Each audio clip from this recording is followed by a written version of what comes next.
as we continue our run of reviews on Hasbro Marvel Legends X-Men 97 Wave 2 line of figures.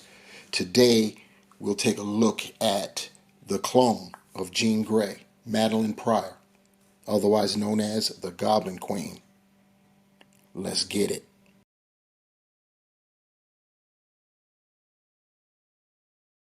What is up, my peeps? It's the Ruckus back at you again with another action figure review.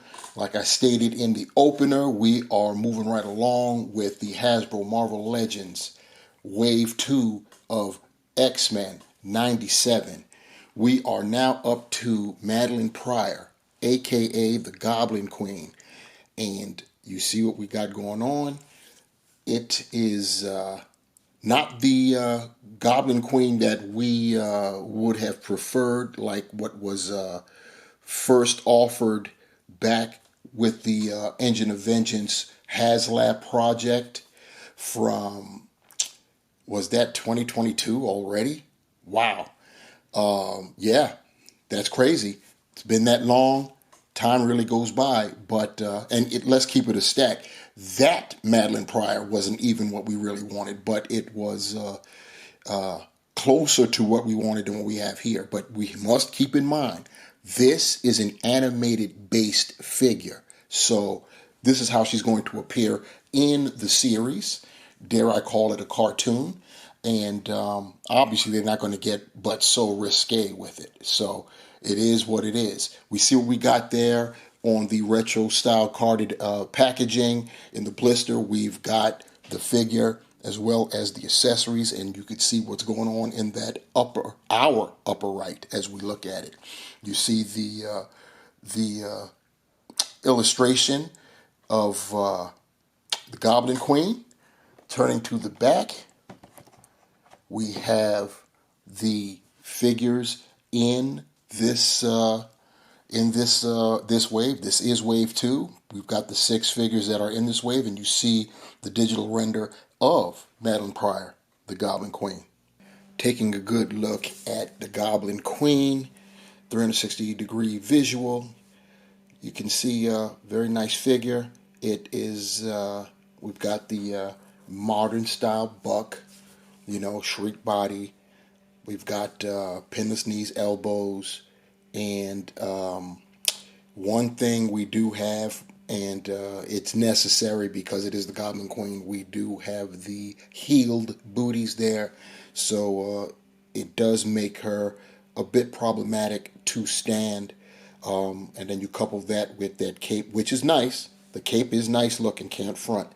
But whenever you have capes on female figures especially, your standing options are limited. But the figure does look nice. It has a cartoon-based aesthetic to it. As you see in that cape now from the rear, the line details are omitted so it can get that cartoony style, if you will, that animated style. And the same thing with the front, her face and everything else. We'll see that when we get her close up. And here we have our girl Maddie Pryor. You could see, like I was talking about with the head sculpt. If you look, you could see it's a nice looking head sculpt, but I am getting animated vibes, if you will. So you can always tell there's like something missing. The fine details are missing, and that goes especially for the hair. The hair looks thicker than it would if it was a comic-based figure. So there is that. Still nice, this could be repurposed to be a comic-based Goblin Queen in a number of ways. I'm going to go right down to the legs where the boots are. If Hasbro so desired, they could, you see this right here, that's like a charcoal gray color. That could easily be converted to a flesh tone color. And of course, her the color of her skin, which is, it's got a kind of a pink hue to it slightly. It's not It's not pale per se, but it isn't fully, shall we say, Caucasian looking. Still looks nice though. Like I said, the head sculpt looks nice. The emblem that holds her cape in place, it's affixed, so it's part of it. So the cape is not, at least I don't believe so. Yeah, the cape is not removable. There is a peg back there to stick it in and have the cape be in place a little bit more.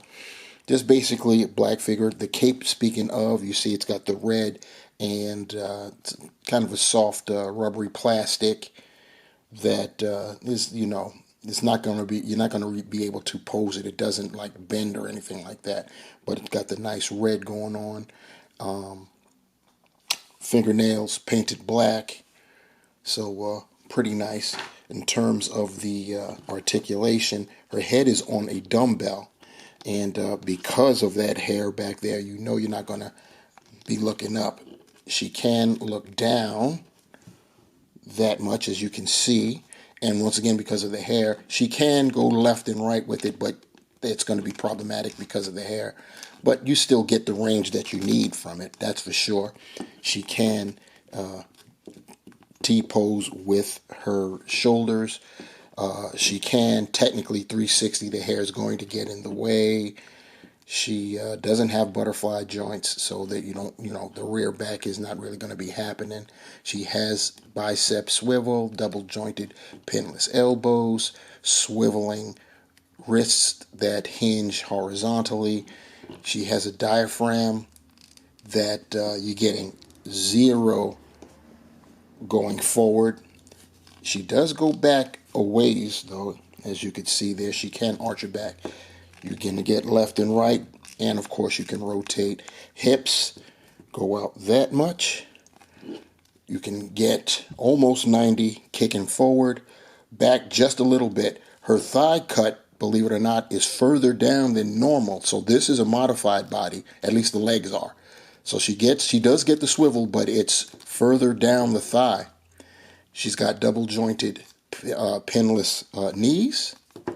And here we go with that the boot. She can point that much, up that much. She does have ankle pivot, and you see the spikes, the heels. She has holes, peg holes, at the bottom of her feet. Taking a look at Maddie's accessories, she comes with an extra pair of fists. She also comes with these swirly effects. We've seen these before. This time they're molded in a translucent kind of a nice looking green color. I'll give it that. That's for sure. And of course the big accessory is we have Christopher Summers, Nathan Christopher Summers, aka Cable, Baby Cable, and I'm going to go ahead and speak on it. Nobody has spoken on it that I've seen online so far, but I will. Let's bring Maddie up here a little closer. And this is the baby. Now, come on now. Look at the size of that head. This is a baby. You know what I'm saying?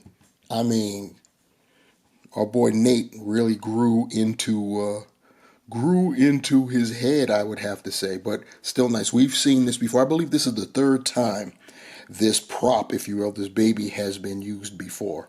And since we just got through looking at little or baby Cable, we may as well look at grown-up Cable, old man Cable, whatever you want to call him. But here he is next to his mommy. Here's Maddie next to the wave mates, her wave mates that I've already reviewed. We have on our far left Magneto, aka Professor Lencher. We have far right our previously reviewed Cyclops, and behind him we have the Executioner. So to sum up my thoughts on the Marvel Legends Disney Plus X-Men 97 animated series, Wave 2, Goblin Queen. That's a mouthful. Very nice figure, definitely nice figure. It's once again, it's part of the animated line. So we have, there are certain aesthetics that have been omitted so it can basically appear like a an animated a cartoon. I'm just going to say it. I've been trying to avoid saying cartoon because in this day and age, somebody will be offended at that word. But this is my channel. I'm going to say it.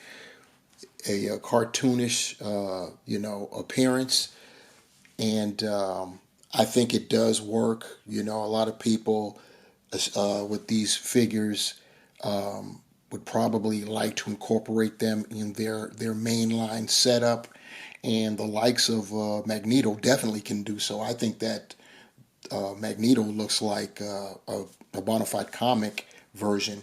Cyclops, the body obviously is because it's on the Vulcan body, but those head sculpts, cartoonish for real.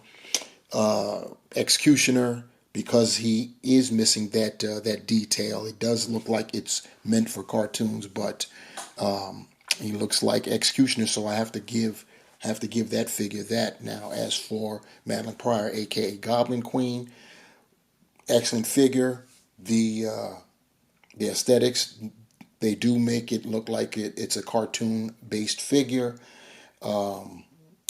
And that's what it's supposed to. So it's not a complaint, it's an observation. I'm here to review. Comes with extra set of hands and the effect pieces that we've seen before. As you can see with my closing shot, I am utilizing third-party effects. These are courtesy of Can of Beams. Does great work over there. I've got effects for just about every occasion you could think of: energy effects, telepathy effects, spider sense effects, radar sense effects. Got it going on. Blast effects. Does great work over there. I'll have a link in the description below, so if you're interested, you can go peep that out. And of course, as far as accessories go, we get Baby Cable, which you see the Queen holding on to right there. So pretty nice set indeed.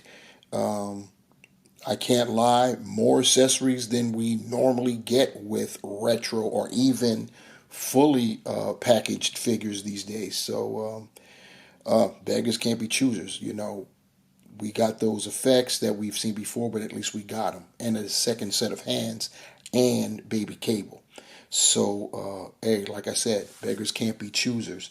I'm not going to beg, but I hope you guys choose to leave comments below on what you think about this figure, the Wave 2 of X-Men 97, this channel, me, whatever you want to talk about. Give a thumbs up to the video, subscribe if you have not done so and are so inclined. If you want to know when I upload another video, hit that bell and you'll be notified then as well. We're 4 down with this wave. We've got a couple more to go. And next go round, we're going to, just like like I said last go round, I'm going to say it this go round. I'm going to take a look at Cyclops' wife. We've already done it once. We're going to do it again. And that's how it'll get done.